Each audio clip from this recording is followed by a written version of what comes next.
good morning sa ating mga idol. Yan.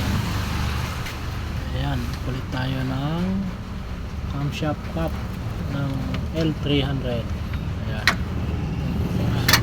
Rocker arm, nagpalit din tayo.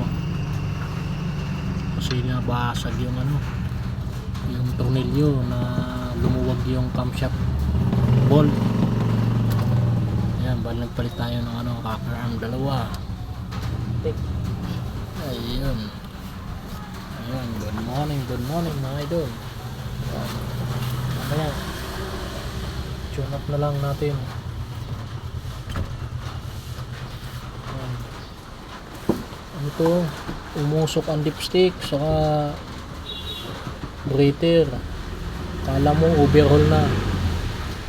Ito lang ang naging problema niya. Lumuwag kasi yung dalawang tornilyo dito sa camshaft cap, naputol. Saka ito, nabasag yung dalawang rocker arm. Ayan, kailangan talaga i-check muna yung valve cover. Buksan muna bago hatulan ng overhaul. Kasi mapapagasto si bushing. Ayan mga idol. Check muna bago hatol.